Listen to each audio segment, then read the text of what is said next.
Life ഉണ്ടെത്തൊന്നല്ലല്ലോ, ഇതൊരു exam ആണ്, അതിനൊരു എക്സാമിന്റെ വില കൊടുക്കുക. ഓക്കെ, ഞാൻ നീറ്റിനെ പുച്ഛിക്കാനൊന്നുമല്ല നിങ്ങളെ പറയുന്നത്, പക്ഷേ ലൈക്ക് അതൊരു എക്സാം ആണ്. അത് ലൈഫ് ഉണ്ടെത്തായി നിങ്ങൾ കണ്ടു കഴിഞ്ഞാൽ അതിന് നിങ്ങളുടെ ലൈഫ് ലിറ്ററലി കൺട്രോൾ ചെയ്യാൻ പറ്റും. പേഷ്യൻസ് നമുക്ക് ചിലതൊന്നും അവോയ്ഡ് ചെയ്യാൻ പറ്റില്ല. ചിലപ്പോൾ നിങ്ങൾക്ക് എന്തെങ്കിലും ഹെൽത്ത് ഇഷ്യൂസ് വന്നു വരാം, ചിലപ്പോൾ എന്തെങ്കിലും പ്രോബ്ലംസ് ഉണ്ടായി വരാം, ചിലപ്പോൾ ഫാമിലിയിൽ എന്തെങ്കിലും ഇഷ്യൂസ് ഉണ്ടായി വരാം. ഇതൊക്കെ ഉണ്ടാവും. ഇനി വരാൻ പോകുന്ന ടൈം പീരീഡിൽ പ്രശ്നങ്ങൾ കൂടാനേ പോകുന്നുള്ളൂ. അത് ഞാൻ ഇപ്പോഴേ എൻഷുർ ചെയ്ത് പറയാം. കോഴ്സ് സ്റ്റെത്തൊക്കെ ആദ്യം തന്നെ മാറ്റി വെക്കുക. വൈറ്റ് കോഴ്സ് steth is directly related to the result. Medical college ആയിട്ട് ഡയറക്ട്ലി നിങ്ങൾ റിസൾട്ട് ലിങ്ക് ചെയ്യാണ്. നിങ്ങൾക്ക് ഡോക്ടർ ആവണമെന്നുള്ള ആഗ്രഹം എനിക്ക് മനസ്സിലാവുന്നുണ്ട്, പക്ഷേ നിങ്ങൾ റിസൾട്ടിനോട് എത്രത്തോളം ഒബ്സസ് ചെയ്യുന്നു അത്രത്തോളം നിങ്ങൾക്ക് ബുദ്ധിമുട്ടായിരിക്കും അത് ഒബ്റ്റെയിൻ ചെയ്യാൻ വേണ്ടിയിട്ട്. എല്ലാവർക്കും ഒരു ക്വസ്റ്റൻ ആണ്, ഇനി പഠിച്ചു തുടങ്ങിയാൽ നീറ്റ് കിട്ടുമോ എന്നുള്ളത്. അത് ചോദിക്കാൻ നിൽക്കരുത്. That is what I want to say. Like never ever give up. നിങ്ങൾക്ക് when you want something like bad enough, never let anyone tell you can have it. രണ്ട് പോസിബിലിറ്റീസ് ആണുള്ളത്. നമുക്ക് റിയലിസ്റ്റിക് ആയി നോക്കാം. നിങ്ങളിപ്പോൾ പഠിക്കാൻ തുടങ്ങി വിചാരിച്ചോ, ഒരു പോസിബിലിറ്റി ഉള്ളത് ഒന്നെങ്കിൽ ലൈക്ക് നിങ്ങൾ നല്ല രീതിക്ക് പഠിച്ചിട്ട് നീറ്റ് ക്രാക്ക് ചെയ്യും. രണ്ടാമത്തെ പോസിബിലിറ്റി പറഞ്ഞു കഴിഞ്ഞാൽ നിങ്ങൾ നല്ല രീതിക്ക് പഠിച്ചിട്ട് നീറ്റ് ടോപ്പായിട്ട് പൊട്ടുന്നു. സ്റ്റിൽ ഇറ്റ്സ് ഗുഡ് യാർ, what's so bad with it.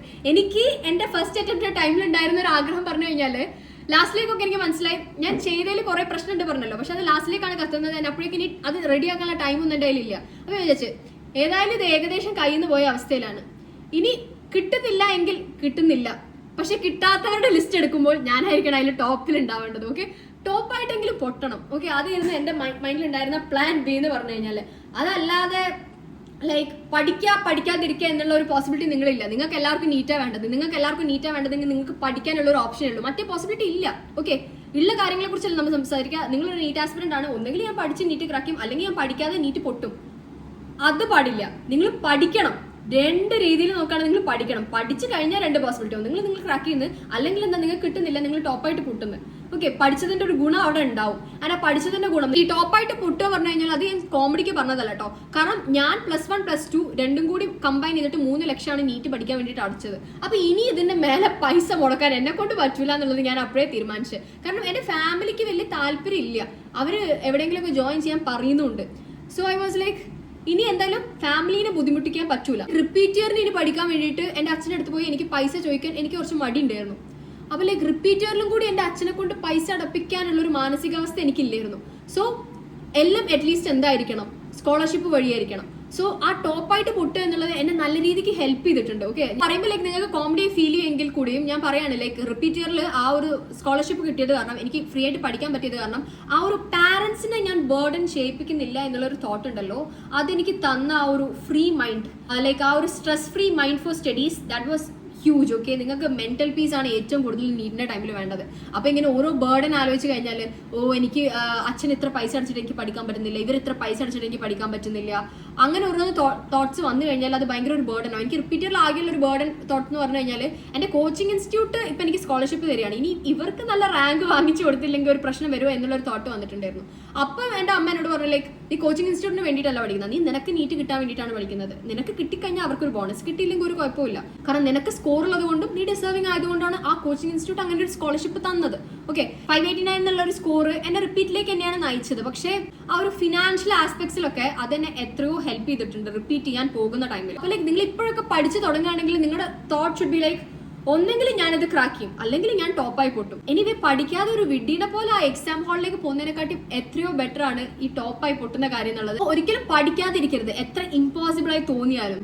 Like എൻ്റെ ഫ്രണ്ടിനൊക്കെ ലാസ്റ്റിലേക്ക് 400 റേഞ്ചിലായിരുന്നു സ്കോർ വന്നത്, പക്ഷെ അവൾ ലാസ്റ്റിലേക്ക് ഗിവ് അപ്പ് ചെയ്യാതെ അവൾ പഠിച്ചിട്ടുണ്ടായിരുന്നു. ഈ സ്കോർ കുറയുന്ന അതുകൊണ്ട് പഠിക്കാതിരിക്കുക അങ്ങനത്തെ കാര്യം ചെയ്തില്ലായിരുന്നു. നല്ല രീതിക്ക് അങ്ങോട്ട് പഠിച്ച് അവൾക്ക് 600 ക്രോസ് ചെയ്യുന്നത് നീറ്റിന്റെ അന്നാണ്. ഓക്കെ, ഞാൻ പക്ഷേ ഈ സ്കോർ കുറയുമ്പോൾ ഫസ്റ്റ് അറ്റംപ്റ്റിന്റെ ടൈമിൽ നല്ല രീതിക്ക് ഡൗൺ ആവുമായിരുന്നു. ഈ റിസൾട്ട് ഡൗൺ ആവുന്നതിനനുസരിച്ച് ഞാനിങ്ങനെ ഡൗൺ ആവുമായിരുന്നു.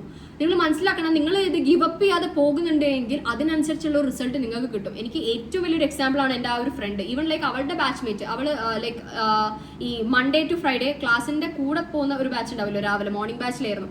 അപ്പോൾ അവളുടെ ബാച്ചിലത്തെ ഒരു കുട്ടിക്കും ലൈക്ക് ഇങ്ങനെ ഉണ്ടായിട്ടുണ്ടായിരുന്നു. ആ കുട്ടിക്ക് മോക്ക് ടെസ്റ്റിന്റെ ടൈമിൽ ഒന്നും സ്കോർ ചെയ്യില്ല.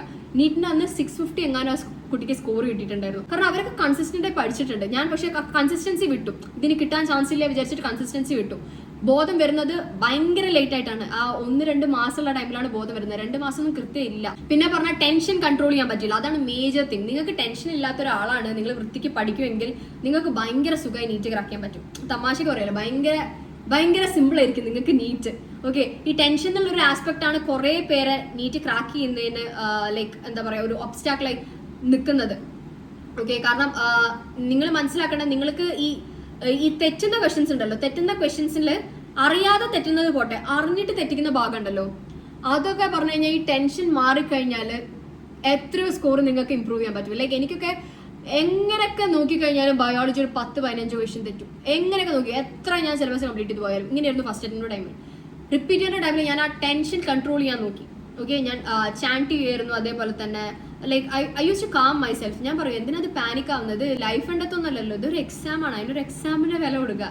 ഓക്കെ, ഞാൻ നീറ്റിനെ പുച്ഛിക്കാനൊന്നും അല്ല നിങ്ങളെ പറയുന്നത്, പക്ഷേ ലൈക്ക് അതൊരു എക്സാം ആണ്. അത് ലൈഫ് ഉണ്ടത്തായി നിങ്ങൾ കണ്ടു കഴിഞ്ഞാൽ അതിന് നിങ്ങളുടെ ലൈഫ് ലിറ്ററലി കൺട്രോൾ ചെയ്യാൻ പറ്റും. അങ്ങനെ ഒരു ആക്സസ് നിങ്ങൾ കൊടുക്കാൻ പാടില്ല. എക്സാമിന്റെ വില കൊടുക്കുക. ഓക്കെ, അതിൽ കൂടുതൽ ലൈക്ക് ഇതെന്റെ ജീവിതം തീരുമാനിക്കും, ഇത് കഴിഞ്ഞാൽ എന്റെ ജീവിതം മാറും, അങ്ങനെ ഒന്ന് വിചാരിക്കുക. അത് കിട്ടിയെന്നുള്ളത്, കിട്ടിയില്ലെങ്കിൽ വേറെ എന്തെങ്കിലും അപ്പം നമ്മൾ നോക്കും. അങ്ങനെ ഒരു മൈൻഡ് സെറ്റ് ആയിരിക്കണം. ഓക്കെ, അങ്ങനെ ഒരു മൈൻഡ് സെറ്റ് അല്ലെങ്കിൽ ഭയങ്കര ബുദ്ധിമുട്ട്. ഇപ്പം എന്നല്ല, ഏത് ടൈമിലായാലും നിങ്ങൾ ഏത് കോമ്പറ്റേറ്റീവ് എക്സാം അല്ലെങ്കിൽ ഇത് കഴിഞ്ഞ് നിങ്ങൾ എന്തെങ്കിലും കോഴ്സ് ചെയ്യുമ്പോഴായാലും ലൈക്ക് നിങ്ങൾ ഇത് ലൈഫ് ഉണ്ടത്തായി കണ്ടു കഴിഞ്ഞാൽ അത് ഭയങ്കര രീതിക്ക് ബുദ്ധിമുട്ട്. ഒരു വാശിയുള്ളത് നല്ലത്, അത് കിട്ടിയേ പറ്റും എന്നുള്ളൊരു വാശിയുള്ളത് നല്ലത്. പക്ഷെ അത് നിങ്ങളുടെ ലൈഫിന്റെ ക്വാളിറ്റീനൊക്കെ കൺട്രോൾ ചെയ്ത് തുടങ്ങുകയാണെങ്കിൽ അതിന് അതിന്റെ ഒരു വില കൊടുത്തിട്ട് അതിന്റെ സ്ഥാനത്ത് നിർത്തുക. ഓക്കെ, എന്നിട്ട് ലൈക്ക് നിങ്ങൾ എന്ത് ചെയ്യുക, നിങ്ങൾ കമ്മിറ്റ് ചെയ്യുക, പഠിത്തത്തിനോട് കമ്മിറ്റ് ചെയ്യുക. ഓക്കെ, നീറ്റ് ഒരു കോമ്പറ്റേറ്റീവ് എക്സാം ആയി കാണുന്നത് കൊണ്ടും അത് കഴിഞ്ഞാൽ മെഡിക്കൽ കോളേജ് കയറുന്ന ആ ഒരു കാര്യങ്ങളൊക്കെ ആലോചിക്കുമ്പോഴാണ് നിങ്ങൾക്ക് പ്രഷർ വരുന്നത്. ലൈക്ക് ഇനി മെഡിക്കൽ കോളേജ് കയറാൻ പറ്റിയില്ലെങ്കിലോ, ഇത് ഭയങ്കര പ്രശ്നമാവോ, അല്ലെങ്കിൽ ഇനി മെഡിക്കൽ കോളേജ് കയറാൻ പറ്റിയില്ലെങ്കിലോ, വൈറ്റ് കോട്ട് ഇടുന്ന എന്റെ ഡ്രീമാണ്. വൈറ്റ് കോട്ട് സ്റ്റെത്തൊക്കെ ആദ്യം തന്നെ മാറ്റി വെക്കുക. White coat steth directly related to the result ചെയ്യുക. മെഡിക്കൽ കോളേജ് ആയിട്ട് ഡയറക്ട്ലി നിങ്ങൾ result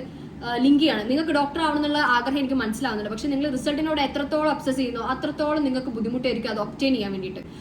just get committed to the process എന്ന് പറഞ്ഞാൽ ഇവിടെ പഠിക്കുക എന്നുള്ളതാണ്. Fall in love with physics, chemistry and biology. നിങ്ങൾക്ക് ബാക്കിയുള്ള കാര്യങ്ങൾ ഭയങ്കര സുഖമായിരിക്കും. ഓക്കെ, എന്താണോ വെറുപ്പുള്ളത് അതിന്റെ കൂടെ കൂടുതൽ ടൈം സ്പെൻഡ് ചെയ്യുക. നിങ്ങൾ ഒരാളുടെ കൂടെ ഇപ്പോൾ ലൈക്ക് നിങ്ങളുടെ ബെസ്റ്റ് ഫ്രണ്ടിന്റെ കൂടെയൊക്കെ നിങ്ങൾ എത്രയോ ടൈം സ്പെൻഡ് ചെയ്തിട്ടായിരിക്കുമല്ലേ ബെസ്റ്റ് ഫ്രണ്ട് ആയിട്ടുണ്ടാവുക. അതേപോലെയാണ് ഈ സബ്ജക്ട്സും. ഇതിന്റെ കൂടെ നിങ്ങൾ കൂടുതൽ ടൈം സ്പെൻഡ് ചെയ്യുന്നിടത്തോളം നിങ്ങൾക്ക് അതിനോട് ഒരു ഇഷ്ടം വന്ന് തുടങ്ങും. പിന്നെ പഠിത്തം ലൈക്ക് നിങ്ങൾക്ക് ഒരു ജോബ് പോലെ ഒന്നും തോന്നൂല. It doesn't feel like A job. You will look at it as something in which you will find satisfaction. പഠിച്ചു കഴിയുമ്പോൾ ലൈക്ക് നിങ്ങൾക്ക് എന്തൊരു സമാധാനം കിട്ടുന്ന പോലെ. ഇപ്പൊ വർക്ക്ഔട്ട് ചെയ്യുന്നവർക്ക് അറിയാൻ മതി, വർക്ക്ഔട്ട് ചെയ്ത് കഴിയുമ്പോൾ ഒരു കൈൻഡ് ഓഫ് എന്താ പറയുക, ഒരു ഹാപ്പിനെസ് കിട്ടാനുണ്ട്. അതേപോലെ മാറും നിങ്ങൾക്ക് പഠിത്തവും. ഓക്കെ, അപ്പൊ ആ രീതിയിൽ നിങ്ങൾ കാണുക. നിങ്ങൾ മനസ്സിലാക്കേണ്ടത് ഒരു എക്സാം ആണ്. ഇത് നിങ്ങളുടെ ലൈഫ് ഡിസൈഡ് ചെയ്യുമോ എന്നുള്ളതൊന്നും നിങ്ങൾ ഇപ്പൊ ആലോചിക്കേണ്ട ആവശ്യമില്ല. അതൊക്കെ എക്സാം കഴിഞ്ഞിട്ട് ആലോചിക്കേണ്ടതാണ്. ഓക്കെ, ഇപ്പം പറഞ്ഞു കഴിഞ്ഞാൽ വെറും പഠിത്തത്തിനെ കുറിച്ച് ആലോചിക്കാം. And as I said before, when you want something bad enough, never let anyone tell you can't have it. Questions ചോദിച്ചു പോകുന്നത് നിങ്ങൾ നിർത്തണം. കിട്ടുമോ ഇല്ല എന്നതിന് പോള് പോലെ നിങ്ങൾ ചോദിച്ച് നടക്കുന്നത് നിങ്ങൾ നിർത്തണം. അല്ലെങ്കിൽ നിങ്ങൾ ക്രാക്ക് ചെയ്യും, അല്ലെങ്കിൽ നിങ്ങൾ ടോപ്പായി പൊട്ടും പഠിക്കുകയാണെങ്കിൽ. ഓക്കെ, പഠിച്ചില്ല എങ്കിൽ അവിടെ ഫെയിലിയർ അഷ്വേർഡ് ആണ്. 3 മാസം ഞാൻ പഠിച്ചില്ല എങ്കിൽ എനിക്ക് നീറ്റ് കിട്ടുമോ? ഇത്രയും കാലം ഞാൻ പഠിച്ച് എനിക്ക് ഇതുവരെ ഒരു പെൻഡിങ്ങും ഇല്ല, പക്ഷെ ഇനി ഞാൻ പഠിക്കാൻ പ്ലാൻ ചെയ്യുന്നില്ല, നീറ്റ് കിട്ടുമോ? നീറ്റ് കിട്ടൂല. അത് ഞാൻ എഴുതി തരാം വേണമെങ്കിൽ. ഓക്കെ, ഇപ്പം എൻ്റെ തന്നെ കേസ് എടുത്തോ. ഞാൻ ഫസ്റ്റ് അറ്റംപ്റ്റിന്റെ ടൈമിൽ എനിക്ക് എല്ലാ ചാപ്റ്റേഴ്സും ഏകദേശം അറിയാം, എനിക്ക് പെൻഡിങ് ഇല്ല, പക്ഷെ മര്യാദയ്ക്ക് റിവൈസ് ചെയ്തില്ല, മോക്ക് ടെസ്റ്റ് എഴുതുന്നതിനോട് അത്ര കമ്മിറ്റ്മെന്റ് ഒന്നും കാണിച്ചില്ല, അത് മര്യാദയ്ക്ക് അനാലിസിസ് ചെയ്തില്ല, PYQ ചെയ്തില്ല. അവസാനത്തെ ടൈമാണ് ഇതൊക്കെ ചെയ്യാതിരിക്കുന്നത്. അവസാനത്തെ ആ ഒരു ടൈമാണ് കൊണ്ടുപോയി കളയുന്നത്. അത് കാരണമാണ് എനിക്ക് നീറ്റ് കിട്ടാതെ പോയത്. പെൻഡിങ് ഇല്ലാഞ്ഞിട്ടും +1 +2 ഫുൾ പഠിച്ചിട്ടും. ഓക്കെ, അപ്പൊ ഈ ടൈമിന്റെ ഒരു ഇമ്പോർട്ടൻസ് മനസ്സിലാക്കുക. ഇതിനോടുള്ള ഒരു പേടിയാണ് സത്യം പറഞ്ഞാൽ നിങ്ങൾ ആ പഠിത്തത്തിനെ തന്നെ ഇൻഹിബിറ്റ് ചെയ്യുന്നത്. തോക്കുന്നതിൽ എനിക്ക് പ്രശ്നമില്ല എന്നുള്ളൊരു മൈൻഡ് സെറ്റ് വന്നു കഴിഞ്ഞാൽ, തോറ്റാലും വലിയ കുഴപ്പമില്ല എന്ന് നിങ്ങളെ പറഞ്ഞ് പഠിപ്പിച്ചു കഴിഞ്ഞാൽ പിന്നിലേക്ക് നിങ്ങൾ ജയിക്കാനുള്ള പോസിബിലിറ്റി കൂടും. ആൻഡ് നിങ്ങൾക്ക് പഠിക്കാനുള്ള ആ ഒരു മൈൻഡ് സെറ്റ് ഉണ്ടല്ലോ, നിങ്ങൾക്ക് കുറെ പേർക്ക് എന്താണ് പഠിച്ചു തുടങ്ങാൻ പറ്റുന്നില്ല, അല്ലെങ്കിൽ പഠിത്തത്തിൽ അങ്ങോട്ട് മുഴുകാൻ പറ്റുന്നില്ല, പഠിക്കുന്നിടത്ത് നിങ്ങൾ അടങ്ങിയിരിക്കുന്നില്ല. ഇങ്ങനത്തെ പ്രോബ്ലംസ് ആണുള്ളത്. ഇത് മൊത്തത്തിൽ മാറും. എക്സ്പീരിയൻസ് എന്ന് പറയുന്നതാണ്. എനിക്ക് ആ ഫസ്റ്റ് അറ്റംപ്റ്റിൽ ആ തോൽവി വന്നല്ലോ, കാരണം അതുവരെ എനിക്ക് അങ്ങനെ ഒരു ഫെയിലിയർ ഉണ്ടായിട്ടില്ല. ഞാൻ എല്ലാ നേരം സ്കൂളിൽ ടോപ്പ് ചെയ്യുന്നു. 1200 1200 ഉണ്ടായിരുന്നു. Mark was added to languages but not for subjects. So എനിക്ക് സയൻസ് അത്രയും അടിപൊളിയായി അറിയാം, ഞാൻ എന്തായാലും ജയിക്കും. ആ ഒരു പേടി, ആ ഒരു സ്റ്റാറ്റസ് മെയിൻറ്റെയിൻ ചെയ്യാനുള്ളൊരു പേടി. ഓക്കെ, എന്തായാലും ജയിച്ചേ പറ്റൂ, ജയിച്ചില്ലെങ്കിൽ റെഡി ആവില്ല എന്നുള്ളൊരു പേടി എന്നെ ഒരു വിധത്തിൽ പറയുകയാണെങ്കിൽ എൻ്റെ മാക്സിമം കൊടുക്കുന്നതിന് ഇൻഹിബിറ്റ് ചെയ്തു എന്ന് എനിക്ക് തോന്നിയിട്ടുണ്ട്. എന്നാ പേടി മാറി, എന്ന് ഞാൻ തോറ്റോ അതിനുശേഷം ഐ വാസ് ലൈക്ക് ഇനിയിപ്പോൾ ലൈക്ക് പേടിച്ചിട്ട് കാര്യമില്ല. ഓക്കെ, ആ ഒരു പേടിയാണ് എന്നെ ഇൻഹിബിറ്റ് ചെയ്തത്. ഇനിയും ലൈക്ക് ഞാൻ റിപ്പീറ്ററിലും പേടിച്ചിരിക്കുകയാണ് എങ്കിൽ തോക്കോ, ഇനി ഇതേപോലെയാവോ അതേപോലെയാവോ ഒക്കെ പോട്ടെ.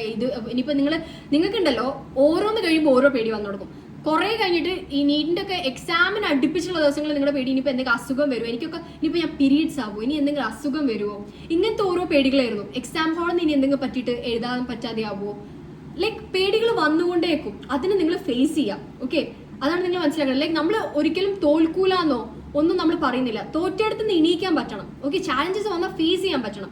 അതേ നമുക്ക് അവിടെ എൻഷുർ ചെയ്യാൻ പറ്റുള്ളൂ. എൻഷുർ ചെയ്യാൻ പറ്റുന്ന കാര്യങ്ങൾ നിമിഷൻസ് നമുക്ക് ചിലതൊന്നും അവോയ്ഡ് ചെയ്യാൻ പറ്റില്ല. ചിലപ്പോൾ നിങ്ങൾക്ക് എന്തെങ്കിലും ഹെൽത്ത് ഇഷ്യൂസ് വന്നു വരാം, ചിലപ്പോൾ എന്തെങ്കിലും പ്രോബ്ലംസ് ഉണ്ടായി വരാം, ചിലപ്പോൾ ഫാമിലിയിൽ എന്തെങ്കിലും ഇഷ്യൂസ് ഉണ്ടായി വരാം. ഇതൊക്കെ ഉണ്ടാവും. ഇനി വരാൻ പോകുന്ന ടൈം പീരീഡിൽ പ്രശ്നങ്ങൾ കൂടാനേ പോകുന്നുള്ളൂ. അത് ഞാൻ ഇപ്പോഴേ എൻഷുർ ചെയ്ത് പറയാം. ഓക്കെ, പക്ഷെ അത് ഫേസ് ചെയ്യാൻ പഠിക്കണം. ഓക്കെ, ഇങ്ങനത്തെ ചാലഞ്ചസ് ഒക്കെ ഞാൻ പറഞ്ഞല്ലോ, ലൈക്ക് ആ റിപ്പീറ്റർ ആണ് എന്നെ കുറേ കാര്യങ്ങൾ ഞാൻ +2 മിസ് ഔട്ട് ആക്കിയ, എന്നെ ആ ഒരു നീറ്റിന് ഡിസേർവിംഗ് ആക്കേണ്ട കുറേ ക്വാളിറ്റീസ് എനിക്ക് കിട്ടിയത് എൻ്റെ റിപ്പീറ്ററിലാണ്. അപ്പോൾ ഇങ്ങനത്തെ സിറ്റുവേഷൻസ് ചാലഞ്ചസ് വരുമ്പോൾ നിങ്ങളോട് തന്നെ പറയണം, ഈ ചാലഞ്ച് എന്തോ ഒരു നീറ്റ് ആസ്പിരന്റ് എന്നുള്ളതിൽ നിന്ന് മെഡിക്കോയിലേക്ക് നിങ്ങൾ അപ്ഗ്രേഡ് ചെയ്യുമ്പോൾ നിങ്ങൾക്ക് വേണ്ട ഒരു ക്വാളിറ്റിയാണ് നിങ്ങളെ പഠിപ്പിക്കുന്നത് എന്നുള്ളത് നിങ്ങളോട് തന്നെ പറയണം. ആ ഒരു ചാലഞ്ചിന് ഒരു ഓപ്പർച്യൂണിറ്റിയെ കാണാം. Now before we end the video, ഇങ്ങനെ ഒരു ബുക്ക് ഞാൻ ഇതിന് മുമ്പ് ഒരു പ്രീവിയസ് വീഡിയോ വഴി ഇൻട്രൊഡ്യൂസ് ചെയ്തിട്ടുണ്ടായിരുന്നു. ഈ ബുക്ക് നല്ല യൂസ്ഫുൾ ആയെന്ന് പറഞ്ഞിട്ട് കുറേ സ്റ്റുഡൻസ് താങ്ക് ചെയ്തിട്ട് എനിക്ക് ഇൻസ്റ്റാഗ്രാം വഴിയും ടെലിഗ്രാം വഴിയും മെസ്സേജ് ചെയ്തിട്ടുണ്ടായിരുന്നു. കുറേ മെന്റർഷിപ്പ് സ്റ്റുഡൻസ് തന്നെ ഈ ഒരു ബുക്ക് പർച്ചേസ് ചെയ്തിട്ടുണ്ടായിരുന്നു. ഇതിന്റെ ഒരു പ്രത്യേകത പറഞ്ഞു കഴിഞ്ഞാൽ ബയോളജി ഒക്കെ പഠിക്കാൻ ബുദ്ധിമുട്ടുള്ളവർക്ക് പാരഗ്രാഫ് ഉള്ളത് അവർ പോയിന്റ്സ് ആക്കിയിട്ടാണ് ഈ ഒരു ബുക്കിൽ കൊടുത്തിട്ടുള്ളത്. ദിശ പബ്ലിക്കേഷന്റെ ബുക്കാണ്.